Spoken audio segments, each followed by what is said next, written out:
Amis téléspectateurs, bonjour. Nous sommes sur le plateau, bien entendu, de RTV, Afrique et Rédaction, Afrique Continent. Aujourd'hui, nous recevons M. Willy Bishekiri Bouhimi. Vous êtes bien entendu président national du parti UNANA, Union nationale des nationalistes congolais. Vous êtes adjoint du Front populaire contre la révision constitutionnelle, et ministre honoraire. Vous êtes chef coutumier à Walikali et vous avez fait 26 mois de prison. Aujourd'hui, nous allons parler sur deux aspects, deux choses. Nous allons commencer d'abord par votre emprisonnement et puis on va glisser, pardonnez-moi le jeu de mots, vers, bien entendu, le dialogue proposé par Kabila. Je ne sais pas si vous êtes pour ou contre ce dialogue. Alors, monsieur Willy Bishekiri, bonjour. Bonjour. Alors, vous êtes à Paris depuis 3 jours. Oui, 3 jours exactement. Alors, dites-moi, qu'est-ce qui s'est passé en RDC que vous soyez emprisonné pendant 26 mois? Oui, comme vous le savez, ce n'est pas la première fois. Je suis un martyr vivant de la démocratie. Je suis cofondateur de l'IDPF et on a eu à l'époque à être plusieurs fois arrêté. Donc je suis un homme immunisé. Ça ne m'a pas arrêté et à continuer les combats de valeur. Je ne m'attaque pas aux hommes, mais je m'attaque aux institutions. Comme vous le savez, je suis le premier à dénoncer les glissements qui est devenu aujourd'hui le chantre de tous les acteurs politiques. Un certain 21 septembre 2013, à Goma, après avoir fait la lecture de la situation du pays, avec fort de l'expérience que nous avons depuis l'époque de Mobutu, parce que je vous rappelle en passant que j'ai combattu M. Mobutu. Vous allez en parler, mais vous continuez. Hein? Donc, j'ai constaté, avec les amis qui m'accompagnaient, que le pouvoir actuel n'avait pas la bonne volonté d'aller aux élections et qu'il cherchait par tous les moyens à créer des circonstances qui feraient de sorte que les élections ne puissent pas avoir lieu. Malheureusement, j'en ai payé les frais. Je fus arrêté un certain 24 septembre 2013 à l'ANER, où j'ai passé 3 semaines, puis transféré à la haute prison sécurisée militaire d'Indolo, alors que je suis civil, alors que mon infraction était une infraction politique, puisque j'ai tenu des propos qui n'ont pas plu au pouvoir en place. Et voilà, je viens de purger 26 mois à la prison militaire d'Indolo, quand bien même j'ai été amnistié par la loi d'amnistie numéro 014/006 du 11 février 2014. Je n'ai jamais été libéré comme les autres amis que je viens de laisser en prison. J'ai entamé en tant que juriste une procédure devant la Cour constitutionnelle pour me retirer de l'amnistie et demander à ce que mon dossier soit déféré devant les cours et tribunaux, ce qui n'était pas le cas. Finalement, 2 ans après, on a déféré mon dossier devant le tribunal de grande instance, le tribunal militaire de la Gambie, qui m'acquitta. Et aujourd'hui, je suis heureux de dire que vraiment, j'ai milité pour une cause juste et je ne regrette pas les 26 mois que j'ai passé en prison. Alors moi, je souhaiterais d'abord rester dans Walikali. Dites-moi, qu'est-ce qu'on peut constater aujourd'hui à Walikali en termes de droits de l'homme et également, bien sûr, de la liberté des femmes, la protection des femmes? Oui, comme vous le savez, Walikale, c'est, je peux appeler un pays, 26 000 km², ça fait presque l'étendue du Rwanda. Walikale est le territoire, le plus grand territoire du Nord Kivu et le plus riche. Mais il y a une pauvreté qui se vit là-bas. Pourquoi? Puisqu'elle est abandonnée. Walikale est abandonnée comme entité. Il y a des groupes armés qui sévissent, qui font la loi. Je peux vous dire aujourd'hui, plus de 90% du territoire de Walikale est contrôlé par les malfrats, des groupes armés. Il y a un peu le centre du chef-lieu qui est contrôlé par les pouvoirs. Donc, cette absence de l'autorité de l'État donne l'occasion à ces petits voyous, ces petits bandits, de faire tout ce qui leur plaît.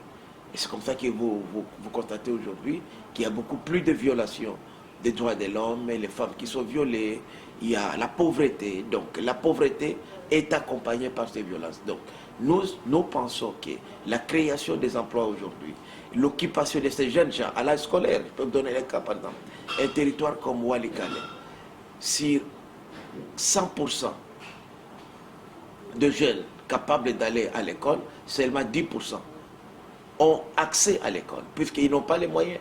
Il n'y a aucune activité qui puisse permettre même aux parents de payer les études, alors que le gouvernement nous dit même l'école primaire, qu'elle est gratuite, mais ce n'est pas le cas. L'école primaire, même si on la rendait gratuite, il y a des frais qu'on appelle toujours la contribution des parents, et les parents sont pauvres, puisqu'ils n'ont pas de revenus. Voilà ce qui explique aujourd'hui la misère qui entraîne toutes ces mœurs que nous condamnons, notamment les violences sexuelles. Alors, on parle de violence sexuelle. Quand on parle de violence sexuelle, on parle de violence sexuelle. Quand on parle de violence sexuelle, on voit tout de suite des rébellions. Vous avez évoqué d'abord les rébellions, plusieurs rébellions qui sévissent. Mais dites-moi, ces rébellions, d'où viennent-elles?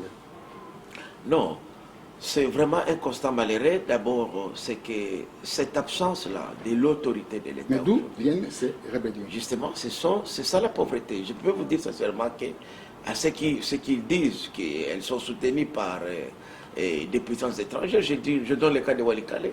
Walikale n'a pas de frontières avec aucun pays. Walikale est au centre de la RDC. Donc ce sont les minéraux que nous appelons les minéraux de sang, qui entretiennent ces groupes armés. Puisque lorsque vous les laissez des territoires, ils exploitent les minéraux et à travers ces minéraux, ils imposent leurs lois. Quelles sont les multinationales qui opèrent en RDC à ciel ouvert ou vu au-dessus de tout le monde? Oui, actuellement, par exemple, pour le cas de Walikale, je ne connais pas de multinationales sérieuses. Il y avait une société minière, MPC, Mining Processes Congo, une société sud-africaine. Ce sont des aventuriers qui ne viennent que contracter des titres, ils prennent des titres et puis ils vont les vendre dans les bourses étrangères. Ils n'investissent rien. Et c'est ça le problème. Alors le gouvernement provincial, comment agit-il par rapport à tout cela? Et le gouvernement central, dites-moi, parce que je suis en train d'arriver maintenant par rapport à votre cas. Absolument, puisque la constitution de la RDC... Oui, les 60 et 40% là, au niveau de la répartition. Donc, ça c'est déjà un problème, puisque la constitution est claire. La Constitution parle de la retenue à la rétrocession de 40%. Okay. On parle de la retenue à la source. Alors que les gouvernements aujourd'hui violent la Constitution au lieu de permettre les entités de base, les entités décentralisées, de faire la retenue à la source, on leur rétrocède. Et la rétrocession, je me rappelle, j'ai parlé avec beaucoup d'amis qui sont gouverneurs même des provinces, n'arrive jamais à 30%. Jamais. Elle aussi entre 10 à 20%. Ce qui ne permet pas même ce qui ne permet pas, bien sûr, aux entités de base de développer les provinces. Rappelez-vous que la Constitution donne certains pouvoirs aux provinces. Oui, tout à fait. Et notamment aussi dans les secteurs, par exemple, de l'éducation, les secteurs de la santé. Mais pour que la province intervienne, il faudrait qu'elle ait des moyens. Et lorsque le gouvernement central s'accapare de 80%, même parfois dans certains cas 95%, et les entités de base sont incapables de se développer. C'est ça le problème aujourd'hui. Donc, le pouvoir central Kinshasa consomme tout. Ce qui fait que la loi sur la décentralisation, malheureusement, n'a jamais été appliquée. Et c'est un frein au développement actuel. Frein au développement. Alors, nous allons maintenant par rapport au gouvernement central. Quand on parle du gouvernement central, on parle de régime. Quand on parle de régime, on parle de Kabila. Kabila qui gère en fait de mettre faire ces pays avec l'aide de la NER. Comment ça se passe avec Walikale et bien entendu la NER? Oui, en fait, la NER, c'est les bras séculiers du pouvoir. Il utilise comme il veut ce qui est anticonstitutionnel, puisque normalement, la NER est au service de la nation.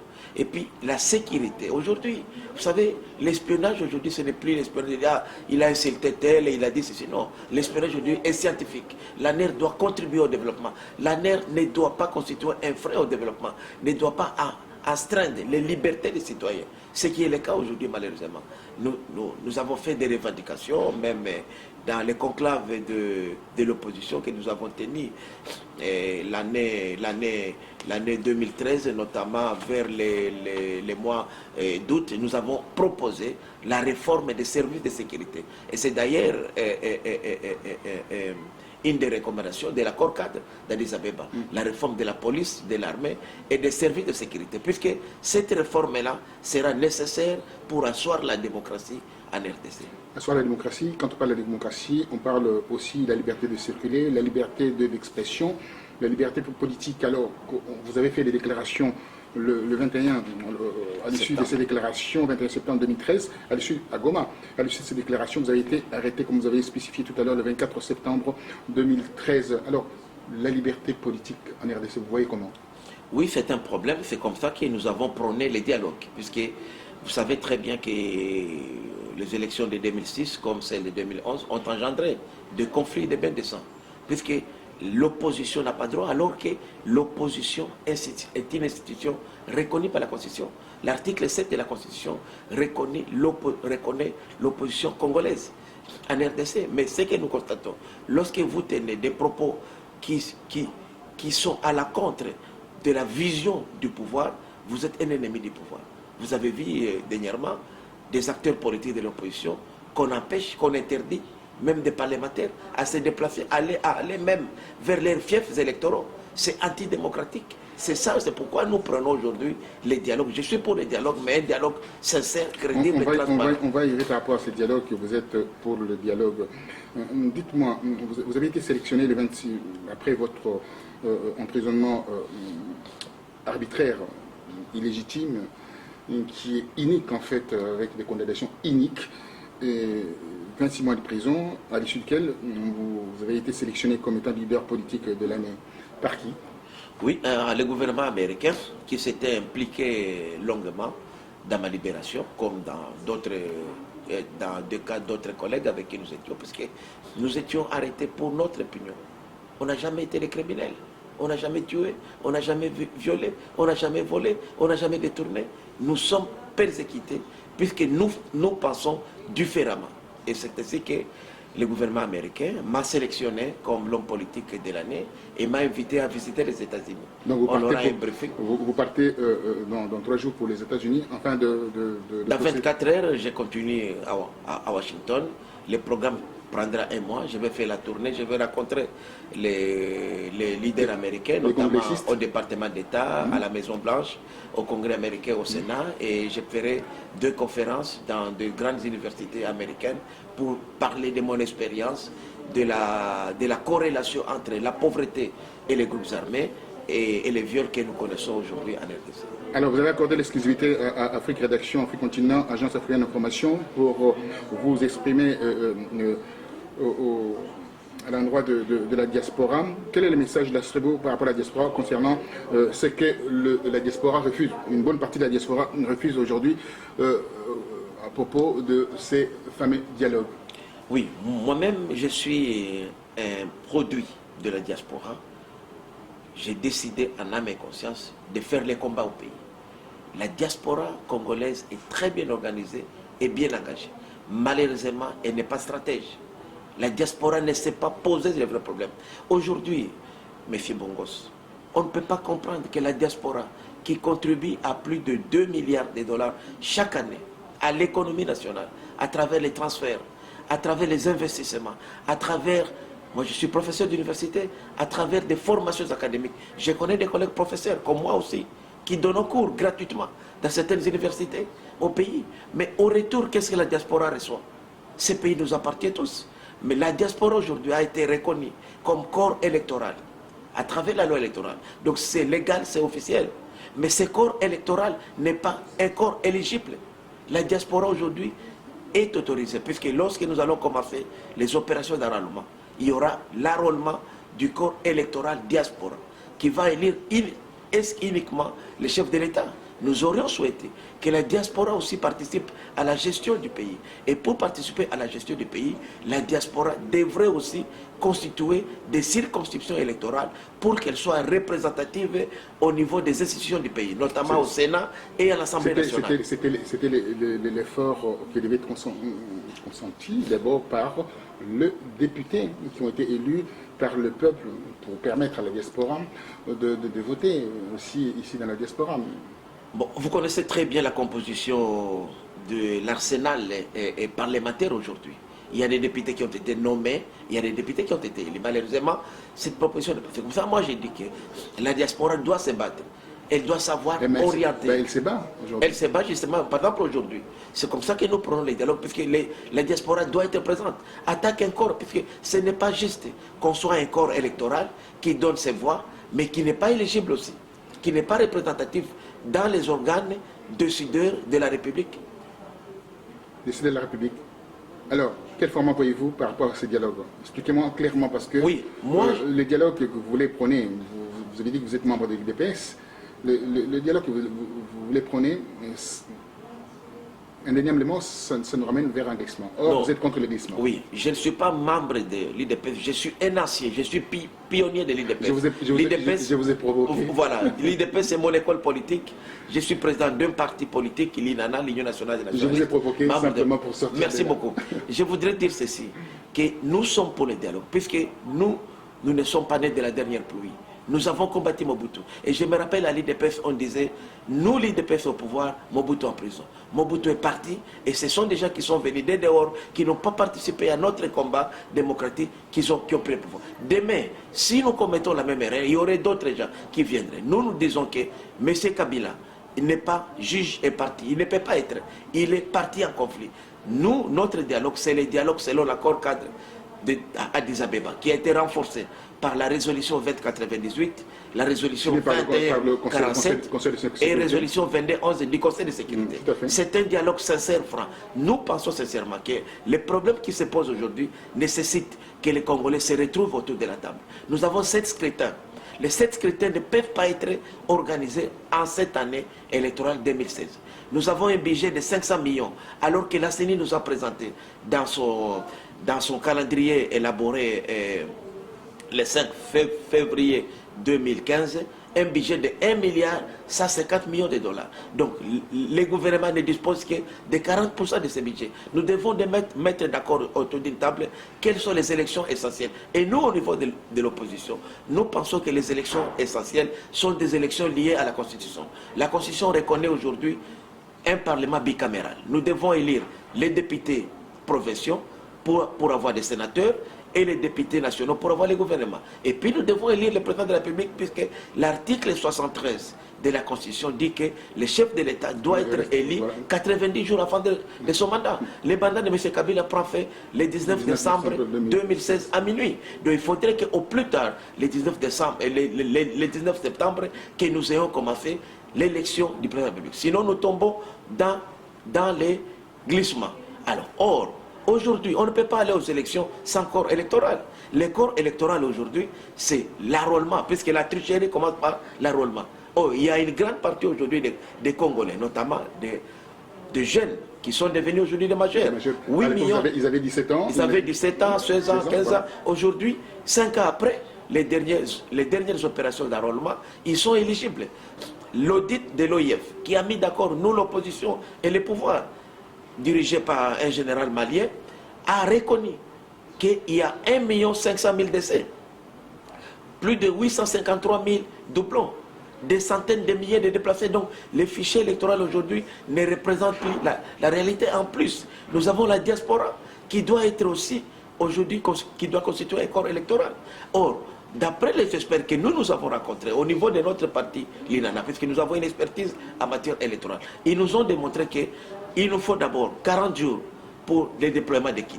Il nous faut 30 jours pour commencer les opérations d'enrôlement proprement dites. Il nous faut 30 jours pour collecter les données sur le terrain. Il nous faut 30 jours pour les traiter dans le centre national de traitement à Kinshasa. Il nous faut 30 jours le centre de compilation. Il nous faut 30 jours pour dénicher, détecter les doublons, puisque les données sont collectées à l'état brut. Et comme vous le savez très bien, si nous y allons avec les doublons, on la CENI, heureusement, a un logiciel pour détecter les doublons. Il nous faut 45 jours pour imprimer et publier les listes électorales. Donc au total, environ 235 jours. Donc 235 jours, nous sommes déjà à environ 8 mois. Nous sommes aujourd'hui en janvier et là déjà, nous sommes déjà presque vers fin septembre. Donc, mais avec la bonne volonté du gouvernement, en nous mettant beaucoup plus de moyens, nous pouvons compresser certaines opérations électorales et aller jusqu'à entre 4 et 5 mois. Donc il est encore possible aujourd'hui d'éviter les glissements, puisqu'on ne peut pas aller aux élections, on ne peut pas organiser les élections, même présidentielles, si on n'a pas le corps électoral, ou les fichiers électoraux. C'est ça. Or, les fraudes, en général, commencent à partir des opérations d'enrôlement. C'est pourquoi nous demandons à la classe politique de se rencontrer, de se mettre d'accord sur l'essentiel. Mais nous avons donné aussi comme préalable qu'on ne peut pas aller aux élections, on ne peut pas aller au dialogue lorsqu'il y a certains des collègues, des leaders politiques et d'opinion qui sont encore en prison. Il y a des exilés politiques, nous avons des compatriotes de valeur qui sont en exil, qui ne peuvent pas retourner au pays. Nous avons des chaînes, des médias, de l'opposition privée qui ont été fermées puisqu'elles tenaient un discours qui ne plaisait pas au pouvoir. C'est ça qui peut créer aujourd'hui une détente pour permettre à ce que les dialogues soient faits. Nous sommes pour les dialogues, mais pas les dialogues de M. Kabila. Puisque pour nous, Kabila ne peut pas être jugé parti, il est parti lui-même en conflit. C'est pourquoi nous avons exigé la présence d'un facilitateur international qui pourrait nous mettre autour d'une table et dégager des options en vue de permettre à la CENI, l'organe technique, d'élaborer un calendrier électoral dans le respect strict de la Constitution. Vous avez parlé d'un facilitateur, il y a un facilitateur de l'Union africaine qui a été, bien entendu, diligenté, nommé pour accompagner en fait ces conflits qui se posent entre l'opposition, la société civile et le gouvernement, le régime en place. Il y a M. Eden Kojo qui a été, bien entendu, aussi désavoué par une certaine frange de l'opposition. Comment voyez-vous tout cela? Oui, moi je dis que ce n'est pas tout le monde qui prendrait part à ces dialogues. Les préoccupations de nos collègues de l'opposition, des G7, de la dynamique et d'autres, moi je les partage personnellement. Comme on dit toujours que les champs échaudés à même père de l'eau froide. Je les partage, mais qu'ils nous fassent confiance. Nous venons de connaître beaucoup d'expériences. Vous savez, moi j'ai participé à la conférence nationale souveraine.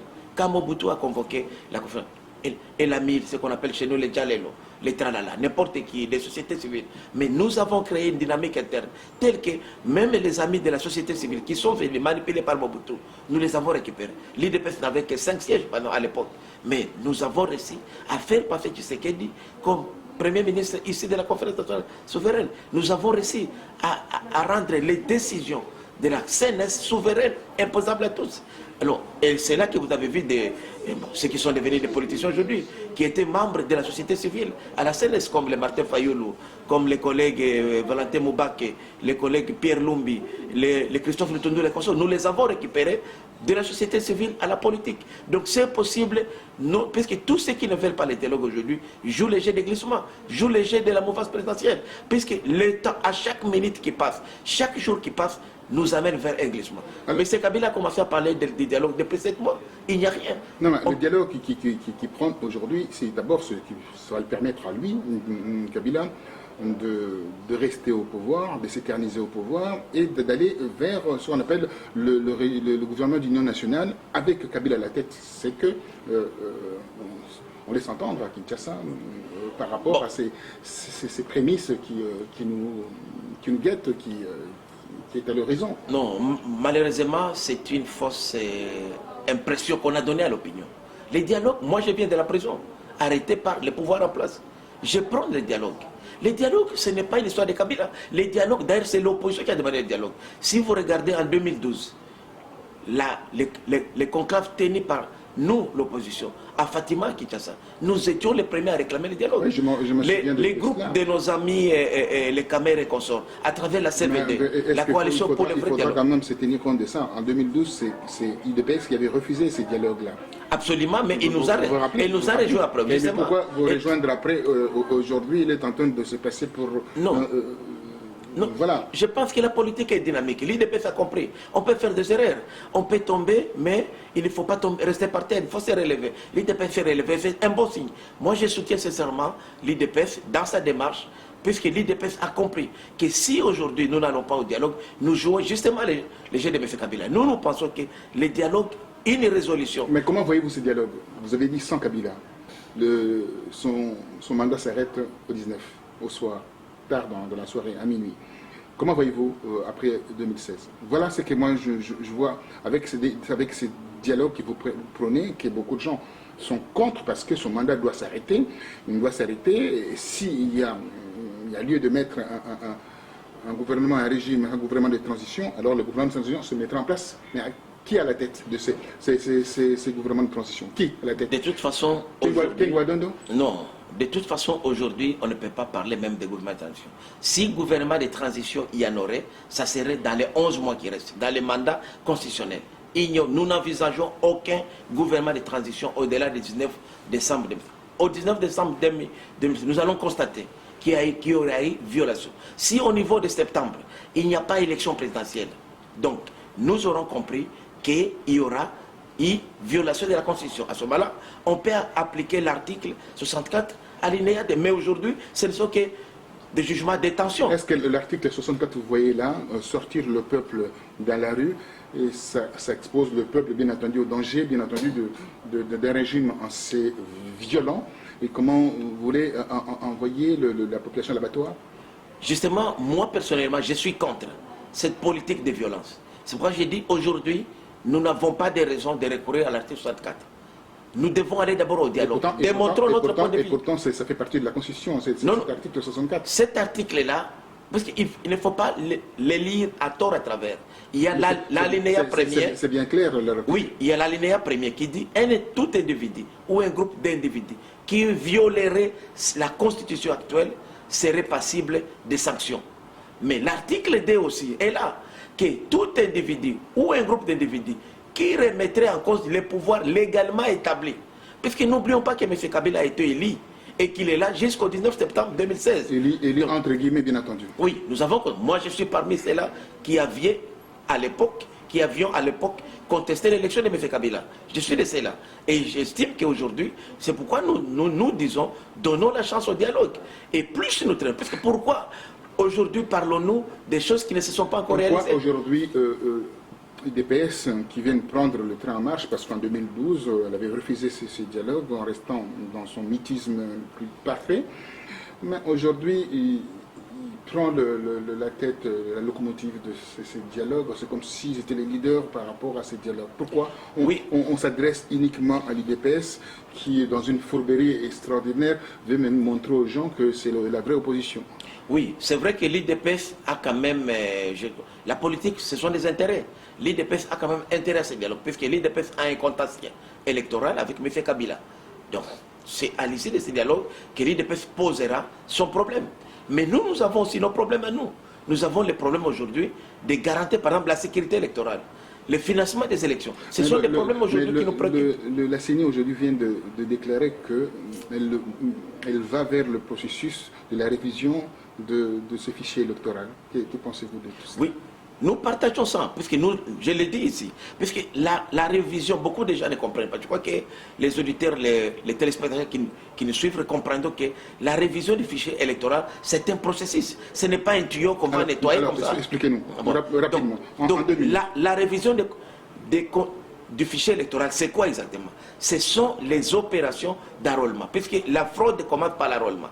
C'est ce que j'ai démontré. J'ai dit qu'il faut déployer les kits. J'aime bien qu'on rappelle les choses. Voilà, donc je voudrais dire ceci. La révision constitutionnelle, la révision du fichier électoral, qui a été déclarée par tous corrompus, c'est quoi? C'est que nous devons commencer aujourd'hui par les opérations d'enrôlement. Les opérations d'enrôlement devraient nous coûter moins cher et prendre moins de temps. Pour que donc, nous vous avez dit 8 mois à peu près, 7 à 8 mois. Je dis 7 à 8 mois d'après les experts. Mais avec les gros moyens, puisque nous avons déjà une chance extraordinaire, c'est que la MONUSCO prend en charge 30% du budget. C'est-à-dire que la logistique sera assurée par la MONUSCO. Nous avons proposé au niveau de l'INANA, mon parti, que par exemple, ce n'est pas normal qu'on puisse imprimer les bulletins de vote en Afrique du Sud, un pays francophone. Au Rwanda aussi fabriquer des cartes des cartes d'électeurs, par exemple, les amener de la Belgique. On peut les faire sur place. Au Rwanda aussi? Oui, non, au Rwanda, je n'ai pas de précision, mais dans les pays étrangers, nous avons l'hôtel des monnaies. L'hôtel des monnaies qui fabrique l'argent, un document de valeur. Pourquoi quand on parle de Rwanda, les gens ont toujours peur d'indexer le Rwanda? C'est parce que c'est le Rwanda qui nomme maintenant des gens en RDC? Bon, personnellement, c'est ça. Oui, je ne fais pas partie de cette conception-là, parce que moi je suis de l'Est, vous savez, je suis la raison pour laquelle je pose cette question du pays. Les gens ont peur des Rwandais. Les Rwandais, c'est un partenaire. Personne ne va enlever les Rwandais là où il est. Nous sommes des voisins. Nous sommes obligés à vivre en harmonie avec les Rwandais, comme les autres 9 pays qui nous entourent. Donc, les autres 8 pays qui nous entourent. Moi, j'ai toujours dit que les Rwandais ne doivent pas nous faire peur. Les Rwandais, c'est un pays voisin. Nous devons chercher des mécanismes pour vivre en harmonie avec les Rwandais. Puisque aujourd'hui, les commerces transfrontaliers aujourd'hui nourrissent, je vous dis, à peu près 80% de la population. Donc créer des conflits avec les Rwandais, c'est pénaliser les populations du Nord et les populations voisines. Cette histoire de mort, ça part dans l'histoire de perte et profit? Non, pas du tout, puisque le gouvernement de la République avait déjà intenté un procès que nous avions gagné à la Cour internationale de la justice. Contre l'Ouganda. Mais c'est au gouvernement de faire aussi ainsi pour les autres pays. 10 milliards à peu près. 10 milliards, mais le gouvernement apparemment ne maîtrise pas la donne, puisqu'aujourd'hui, l'Ouganda nous proposait moins de 100 millions de dollars. Alors que donc, nous devons avoir des experts, et je regrette en passant que des collègues juristes valeureux que nous avons, qui ont défendu les dossiers, se sont retrouvés écroués à Makala. Oui, je parle des cas de Maître Chibango. Voilà. Donc c'est comme ça, on récompense. Qui ne veut pas donner les dossiers, qui veut, bien entendu, que le dossier poursuit son cours, alors il s'est retrouvé à Makala. Mais la loi reconnaît aux avocats les droits de rétention des documents lorsqu'il n'est pas payé. La loi les reconnaît. C'est après comment vous allez utiliser quelqu'un que vous ne voulez pas payer. C'est ça les problèmes. Alors dites-moi, l'histoire le morcellement de la RDC, une partie où le Rwanda, aujourd'hui, même au niveau de Walikali, on parle quand même qu'il y a Rwanda dans le coin, mais s'il ne faut pas les reconnaître, vous dites que ça se trouve légèrement au centre de la RDC, mais il y a une influence terrible du Rwanda et des multinationales qui traitent avec le Rwanda parce qu'il y a la bourse des minéraux au Rwanda, à Kigali. Comment expliquer tout ça? Non, je dois dire sincèrement, bon, le cas de Walikali, par exemple, je ne connais aucun endroit à Walikali où on parle qu'il y a Rwanda. À Massissi, oui. Massissi, par exemple, aujourd'hui, plus de 60% de la population de Massissi parle Kinyarwanda. Alors que c'était un territoire jadis reconnu pour les Hunde Tembo. Hein? Mais aujourd'hui, il y a des réalités. Moi, je crois que le fait de passer Kinyarwanda, ce n'est pas un problème. Parce qu'il faut Comment ce n'est pas un problème? En RDC, il y a plus de 400 ans de dialectes et on va choisir une langue qui vient de l'étranger. 60% de la population à Massissi parle de ça, vous dites qu'il n'y a pas de problème. Je crois qu'il faudrait bien expliquer aux spectateurs, aux téléspectateurs qui nous suivent, qu'au Congo, il y a une des dialectes qui s'appelle Kinyarwanda. Je vous donne le cas de Rutshuru et Massissi.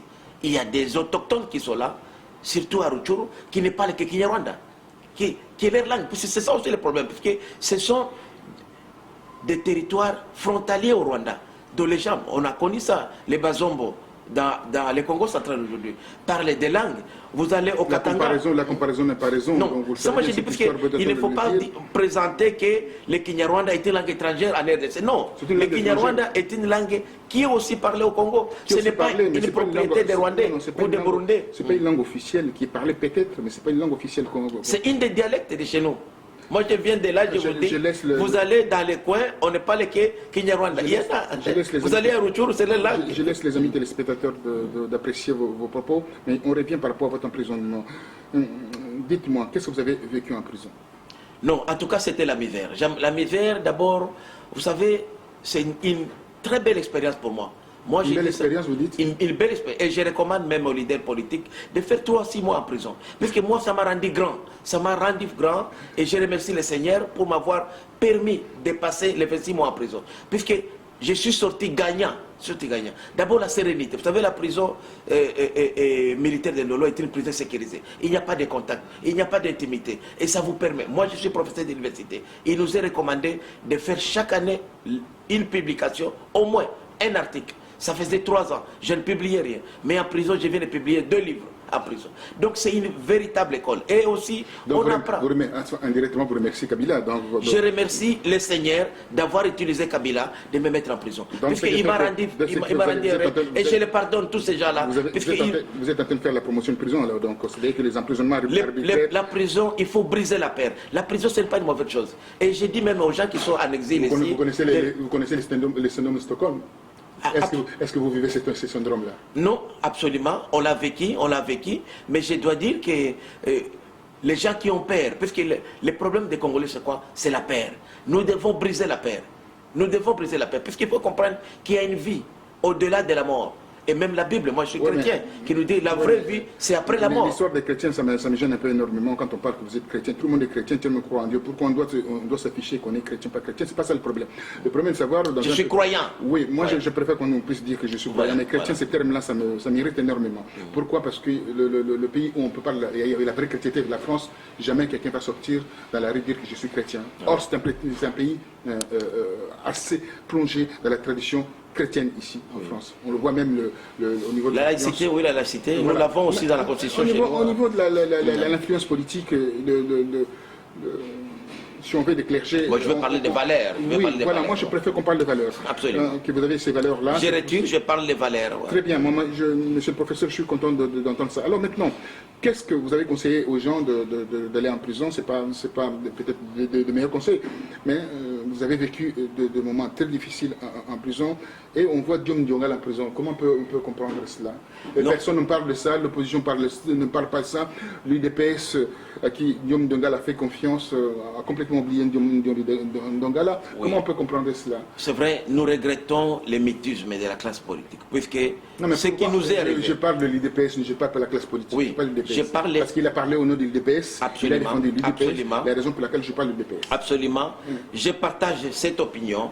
J'ai eu déjà à les dénoncer. J'ai dit, Diomi Dongala aujourd'hui est victime de son soutien à M. Tshisekedi. Voilà. Il est victime de son soutien à l'UDPS, puisqu'il a refusé de siéger. Ils sont très peu au Congo. Les gens, une fois élus, et vrai élu, lui n'a pas été nommé, il refuse de siéger juste pour soutenir le leader charismatique qui est le président Tshisekedi. Aujourd'hui, c'est pourquoi nous disons, je l'ai dit même à nos amis. Il n'est pas nécessaire aujourd'hui de soutenir cet homme qui est Étienne Tshisekedi. À partir du moment quand on le soutient, il tourne toujours le dos aux gens qui le soutiennent. C'est ce que j'ai compris d'ailleurs. Non, je ne dis pas ça. Mais c'est bien cela, parce que souvent l'histoire nous montre cela. Non, Tshisekedi lui-même n'a pas l'impérium encore.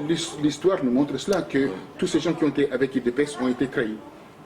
Non, moi je ne peux pas présenter les faits dans ce sens-là. Mais je voudrais dire ceci que... Vous êtes un politicien. Hein? Non, pas nécessairement ça. Mais moi je dis qu'il y a quand même... Les faits parlent d'eux-mêmes. Les faits parlent d'eux-mêmes.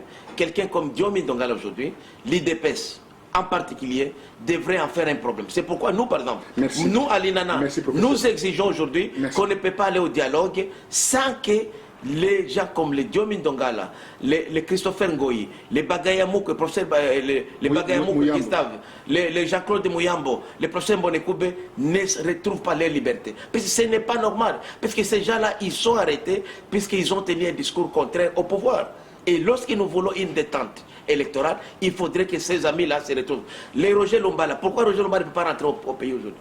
Pourquoi Mboussa Namouzi ne peut pas rentrer au pays aujourd'hui? Donc il faudrait que tous ces amis-là reviennent au pays, puisque nous voulons mettre fin à tout ce qui nous divisait. Et pour que les élections soient apaisées, il faudrait qu'il y ait la confiance. Et la confiance passe par la réparation des torts causés jusque-là. Les Ngwanda, par exemple, Honoré Ngwanda, il doit rentrer au pays. C'est un citoyen congolais. Pourquoi doit-il mener son combat en dehors de son pays? C'est pas normal. Bien entendu, Ngwanda doit retourner en RDC, mais ça posera un réel problème parce que, aussi avec ces casseroles qui traînent, le passif, lorsqu'il était, bien entendu, chef de la sécurité, et il y a quelques accusations à son encontre. Donc, on laisse quand même ces présomptions d'innocence. Dites-moi, alors, pour aller vers la fin, j'ai compris votre discours, M. Willy Nchiki. Vous vivez dans Walikale, vous avez fait 26 mois de prison. Aujourd'hui, vous partez, vous dirigez vers les États-Unis où on vous accueille à bras ouverts. Et c'est votre carrière qui s'élimine après la prison. Non, en tout cas, sincèrement, je dois vous dire que les jours que j'étais acquitté par le tribunal des garnisons militaires de la Gombe, oui, le 28 octobre de l'année passée, j'ai oublié tous les 26 mois passés en prison. J'ai oublié. Et c'est comme ça que j'en appelle aux Congolais de comprendre que nous devons avoir le sens du pardon. On ne doit pas vivre dans un climat de revanche. Même ceux-là aujourd'hui qui sont au pouvoir, ils doivent comprendre qu'il y en avait d'autres qui étaient là hier et que demain ils vont se retrouver dans l'autre camp. C'est comme ça que je soutiens par exemple les initiatives qui se font passer par là, par exemple, la réunification des lits de PPK. Comme je vous ai dit, je suis un produit. J'allais vous poser la question. Voilà. On va arriver par rapport à cette question. Voilà. Mais par rapport, avant d'arriver à cette question, je voulais m'attarder, m'appesantir sur l'avant-dernière question qui consiste à dire aujourd'hui, tout le monde veut faire de la politique, tout le monde veut devenir président de la République. Or, le Congo est grand. On n'a pas besoin simplement d'être président d'un parti, devenir président de la République. Pourquoi ne devions-nous pas un petit gouverneur de sa ville, de sa province, oui. Sa province. Donc, ça, j'ai toujours critiqué cette façon de voir la politique. Puisque la politique, d'abord, il faut comprendre que c'est un mandat de bénévolat. C'est-à-dire que ce n'est pas une carrière. Parce qu'il y en a des Congolais qui font de la politique une carrière. Nous devons avoir des occupations. Moi, je suis enseignant. Je suis opérateur aussi économique. Voilà. Donc, j'ai un travail que j'ai fait au-delà de la politique. Mais lorsque vous considérez la politique comme votre survie, moyen de survivre, c'est ça les problèmes. Comme ça, j'ai dit, aujourd'hui, nous faisons au Congo la politique de ventre. On ne regarde pas, on ne regarde plus les besoins de la population. C'est pourquoi vous voyez qu'on ne peut pas comprendre aujourd'hui qu'il y ait un pays riche avec une population si pauvre. Ça ne s'explique pas. Même tous les paramètres économiques donnés par M. Matata, le Premier ministre actuel, ne se reflètent pas dans la réalité. Dans l'assiette des Congolais, c'est autre chose. Oui, c'est comme ça, moi j'en appelle encore aujourd'hui, qu'il faudrait se dépasser. On ne peut pas être tous présidents de la République. Moi, par exemple, je n'ai jamais pensé même à être président de la République. Il ne faut jamais. Mais je suis candidat gouverneur de ma province, puisque notre parti... Parce que vous maîtrisez, bien entendu. Je maîtrise bien cette province, et c'est comme ça que nous avons lancé, au Nord Kivu, par exemple, dans toutes les 9 circonscriptions, nous avons des candidats bien aguerris de l'INANA pour remporter la... Parce que j'ai dit, il faudrait que chacun contribue quelque part. Mais tout le monde ne peut pas être président. Et c'est ça qui nous divise. Vous allez voir aujourd'hui à l'opposition. Nous sommes unis aujourd'hui, presque unis tous. Mais lorsqu'on va parler de candidature, l'opposition va être déchiquetée au profit. Candidature, aujourd'hui, je reprends la balle au bon. La candidature, Moïse Katumbi proposait des primaires au sein, bien entendu, de l'opposition. Il y a eu quelques voix dissidentes, discordantes, qui disent que ce n'est pas vraiment ça, c'est pas le moment, tu sais, etc.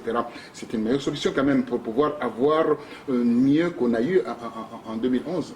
Oui, puisqu'il faut dire la vérité qu'une idée pareille, je la soutiens, non seulement qu'elle est louable, mais ça permet aussi à l'opposition de tenir compte. Mais nous devons aussi militer aujourd'hui. Malheureusement, que nous évitons tout arrangement qui toucherait à la révision constitutionnelle. Sinon, j'aurais bien souhaité qu'on revienne au système de détour.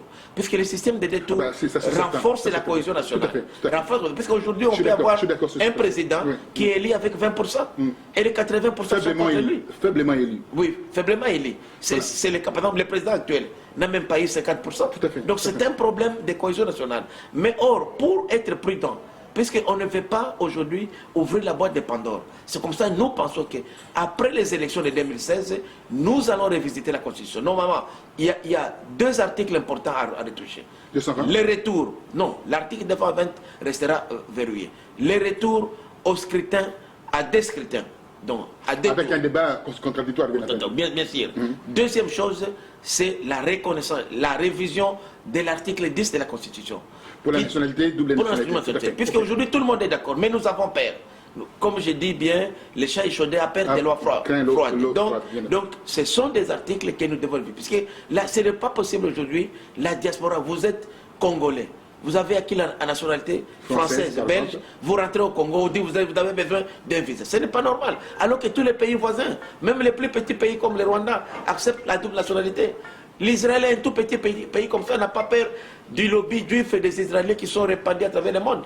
Donc nous devons aujourd'hui avancer, et puisque dans l'État, on s'opposait à la double nationalité, croyant que les Rwandais prendraient la nationalité. Or aujourd'hui, les Rwandais ne représentent rien. Les Rwandais eux-mêmes aujourd'hui, petit qu'ils soient, reconnaissent la double nationalité. Ce sont des valeurs aujourd'hui que nous perdons en refusant à ce que cette catégorie de citoyens recouvre la nationalité congolaise. Vous parlez de Rwanda, ça me fait penser à quelque chose.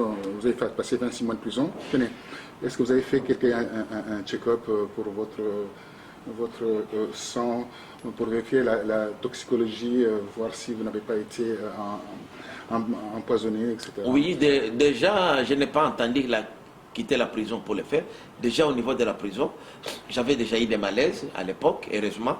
Je suis rentré au village, je me suis bien soigné. Aujourd'hui, je me porte très bien. Soigné avec des produits... des produits traditionnels qu'on appelle chez nous les anticarouaux.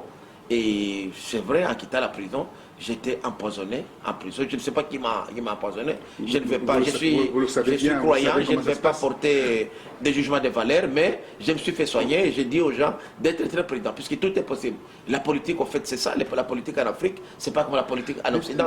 Il faut être toujours prêt à tout. Depuis que nos amis le Rwandais sont là, il y a de l'histoire de poison circule énormément en RDC. Pardonnez-moi de parler du Rwanda parce que c'est quand même une plaie par rapport à la RDC. Oui, je crois que c'est quand même, les gens exagèrent trop. Hein. Exagèrent trop de cette histoire de poison. Le poison a toujours existé depuis longtemps. Moi, je me rappelle depuis même mon jeune âge, on parlait toujours de carreaux chez nous, donc ce n'est pas un phénomène nouveau. Et puis, comme je vous dis, il faut faire comprendre aux gens que le Rwanda n'est pas une menace pour la RDC. Non, on ne doit pas être faible, nous sommes un grand pays. Nous sommes un grand pays. Le Rwanda profite de nos faiblesses. Les jours que nous aurons des institutions fortes, pas des hommes forts, des institutions fortes et une véritable démocratie, le Rwanda ne sera pas une menace à nous. Comment se fait-il que l'armée aujourd'hui, vous savez bien, l'armée congolaise est occupée à 60%, enfin 55% par le corps étranger? Non, ça déjà, cette statistique-là, moi-même, je la remets en cause. Je la remets en cause. Je peux dire peut-être 10%, puisqu'il y a quand même beaucoup de rwandophones qui ont participé. Le problème, c'est quoi? On participe à quoi? Qui ont participé dans des mouvements de rébellion. Dans des mouvements de rébellion. Ah, bon, d'accord. Dans des mouvements de rébellion. Et lorsqu'il y a eu fusion de différentes milices, c'est tout à fait normal que ces rwandophones congolais se sont retrouvés dans les institutions de la République. Ça a été bien organisé, hein. Vous croyez? C'est bien instrumenté? Non, j'ai toujours dit que cette fusion n'a pas été bien faite, n'a pas été bien organisée. C'est pas un hasard, hein. Quand Kabila évacue plus de 130 généraux, les anciens généraux, et les remplace par d'autres généraux qui n'ont des noms qui viennent d'ailleurs, croyez-vous que c'est quelque chose, c'est un bien du ciel? Oui, bon, les matières militaires sont des matières très sensibles. Bon, je suis politique, je ne maîtrise pas bien. Vous devez le maîtriser parce que là, c'est la partie essentielle du pays, ce qu'on appelle l'intégrité territoriale et aussi la sécurisation nationale. Absolument. Lorsque au niveau de l'opposition et de l'INANA, nous parlons de la réforme de l'armée, la réforme de la police, la réforme des services de sécurité, nous faisons allusion à ça. Puisque la Constitution elle-même, déjà, demande à ce qu'il y ait une représentation équilibrée de toutes les provinces et ethnies de la République au niveau des services publics de l'État. Donc c'est une question constitutionnelle que nous devons respecter. Alors on va terminer avec d'abord l'unification de l'IPS, l'IPS qui passe à Maliba. Mais avant de terminer à cela, une question. Vous aimez Kabila? Oh, je l'aime bien comme un homme, hein, je suis croyant, il n'est pas mon ennemi, il est mon adversaire politique.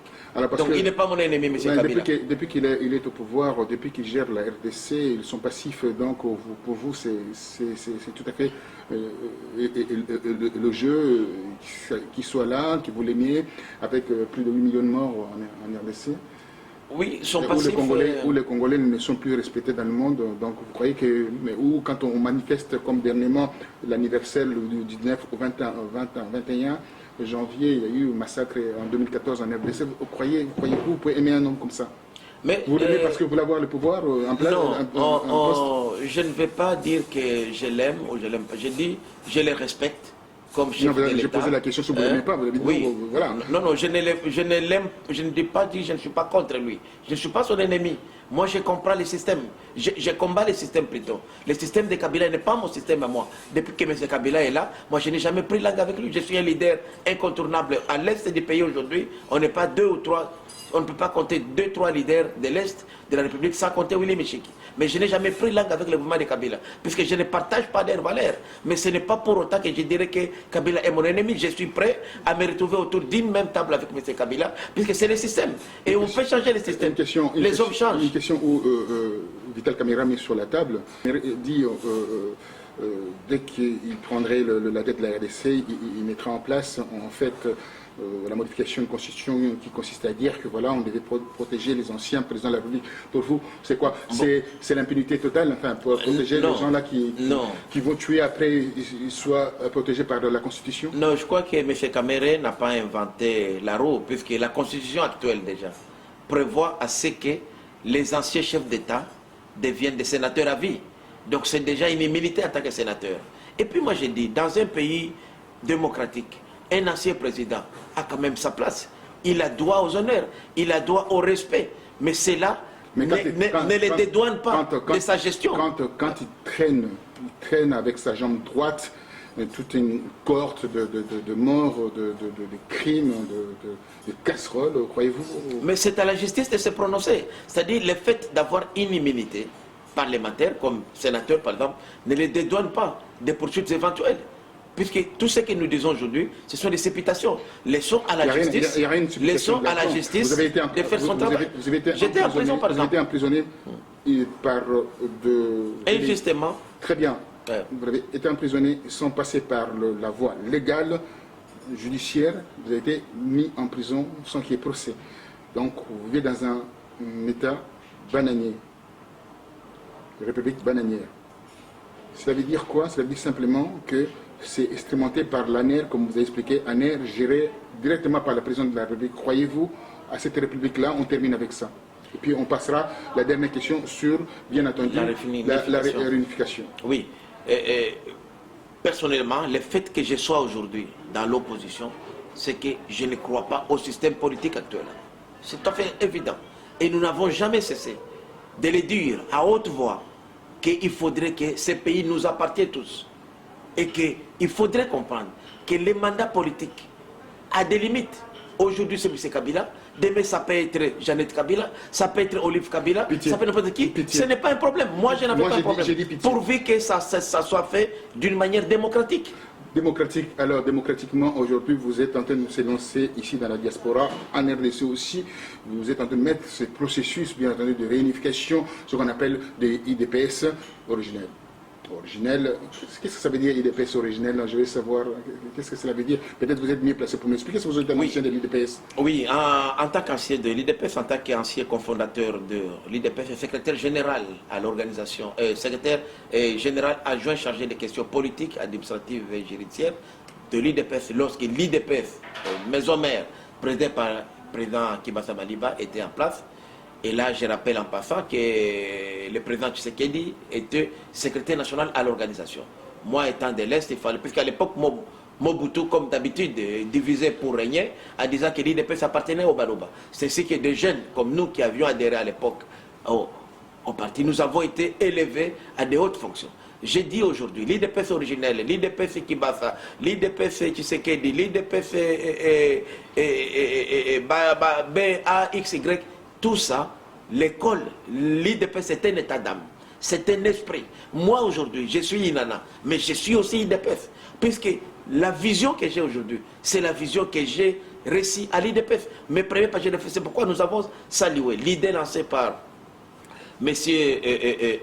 Raphaël Kibasa Maliba, depuis l'étranger, qui consiste à réunifier l'IDPS. Ça, nous saluons cette idée. Nous saluons aussi l'idée que la diaspora congolaise vient de mettre en place et à travers une organisation qu'on appelle la diaspora congolaise pour une alternance démocratique. Ils viennent aujourd'hui de se retrouver autour du président Raphaël Kibasa pour lancer leur implication au dialogue, puisque c'était quand même mal perçu que la diaspora qui a été inscrite ne participe pas au dialogue, ne puisse pas exprimer son point de vue au dialogue. Un corps électoral qui est inscrit totalement du processus, ce n'est pas normal.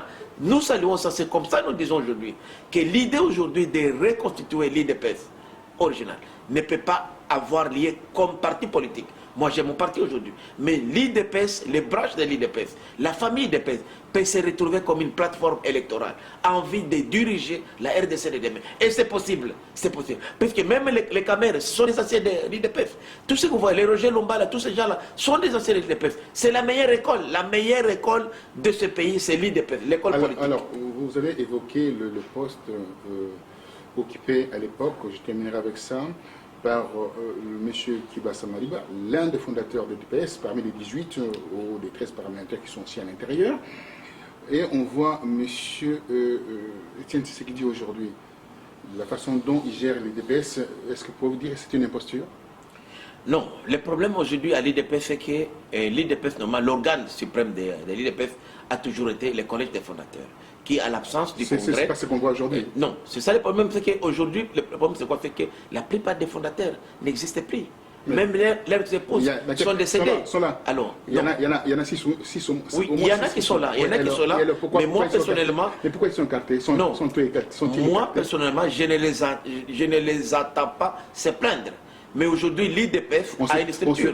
On se plaint en silence parce qu'il y a des menaces aussi derrière tout cela. Voilà, quand on se plaint en silence, comment moi, acteur politique de premier rang, je ne peux pas être au courant de ça. Mais moi, ce que je demande aujourd'hui, je demande aux gens de l'IDPS de comprendre que l'IDPS est une force réelle. Et que l'IDPS doit prendre conscience. L'IDPS aujourd'hui doit se réveiller pour constituer une plateforme électorale de demain. L'IDPS a envie de gouverner ce pays. C'est possible, mais parler aujourd'hui qu'il y aura des partis qui vont aujourd'hui disparaître pour faire l'IDPS d'il y a 20 ans, 30 ans, ce n'est pas possible. Mais aujourd'hui, moi j'ai dit, le président Tshisekedi n'est pas opposé à ce que l'IDPS se retrouve, pas seulement autour de lui, mais autour des valeurs, mais à travers une coalition. Aujourd'hui, si nous allons aux élections, telles que nous les voulons, des élections APV, des élections transparentes démocratiques, et que tous ces partis issus de l'IDPS remportés, nous pouvons ensemble nous retrouver autour d'une coalition gouvernementale qui dirigerait ce pays. C'est possible. C'est pourquoi moi je soutiens le président, le coordinateur de la diaspora congolaise pour une alternance démocratique, M. Kibasa Raphaël, dans l'idée de prendre toutes les familles IDPS ensemble et surtout de conduire la diaspora au dialogue. La diaspora a droit à ces revendications. La diaspora doit être prise en compte. Ce n'est pas possible qu'un dialogue aussi important exclue plus de 8 millions de Congolais vivant à l'étranger. C'est une injustice, une imposture même démocratique. Merci infiniment, M. Willy Chiki. Vous êtes bien entendu président national du parti INANA, Union nationale des nationalistes congolais, bien sûr, coordinateur adjoint du Front populaire contre la révision constitutionnelle, ministre honoraire. Vous avez beaucoup, bien entendu, de galons. Vous êtes chef coutumier. Grand chef coutumier, vous l'avez spécifié, à Walikale. Vous avez passé 26 mois en prison. Aujourd'hui, vous ressortez de là avec des honneurs, invité aux États-Unis par le Congrès américain, par la Maison Blanche. Donc vous allez faire une petite tournée aux États-Unis. Et vous aimez Kabila. Moi, ça m'a fortement irrité. Et vous avez quand même, bien entendu, défendu votre principe de dialogue. Pour partir un mot à la diaspora et aux Congolais. Oui, merci pour la présentation. Je n'ai pas dit que j'aimais Kabila dans le sens d'un amour, mais je n'aime pas Kabila. Je ne suis pas contre M. Kabila. C'est le système que je combats, pas les individus. Je voudrais en appeler une fois de plus à mes amis de la diaspora, que la diaspora a sa place dans la gestion du pays. Je recommande à la diaspora de soutenir cette initiative de dialogue, puisqu'il n'y a que par le dialogue que la diaspora peut faire passer son message. La diaspora est un corps électoral. Ce n'est pas possible qu'on tienne un dialogue aussi important sans pour autant prendre en compte un corps électoral qui représente 7 à 8 millions d'électeurs, environ plus de 20% de la population. Il faudrait que la diaspora non seulement soit électrice, mais qu'elle soit aussi éligible, qu'on puisse imaginer une formule qui donnerait par exemple des circonscriptions électorales à la diaspora pour qu'elle puisse avoir sa voix au sein des organes délibérants du pays, notamment au Sénat et à l'Assemblée nationale. Merci infiniment. Vous avez suivi professeur, bien entendu, Willy Chiki. Je dis bien professeur parce qu'il est aussi professeur. Il a écrit 3 bouquins lors de son séjour difficile en prison. Il a le facile, le franc-parler. Il parle comme un vrai homme politique avec sa maturité politique. Il nous a exposé en fait sa vision aussi par rapport à l'UNANA et sa vision aussi par rapport à l'IDPS réunifié, sa vision par rapport à Kibasa Maliba, le Raphaël, le fils qui prend le flambeau de la famille pour pouvoir bien entendu tracer un chemin vers la vraie démocratie, vers la réconciliation, la réconciliation des valeurs. C'est à partir de là les Congolais vont s'y retrouver. Merci infiniment, Monsieur Willy Michiki. Je vous souhaite un bon voyage aux États-Unis. Parlez au nom de la RDC, parlez pour la RDC, parlez pour les enfants de la RDC, afin que votre voix porte au sein d'une grande nation qui est les États-Unis. Merci à vous. Merci beaucoup pour l'invitation, M. Bongos. Merci infiniment. Merci.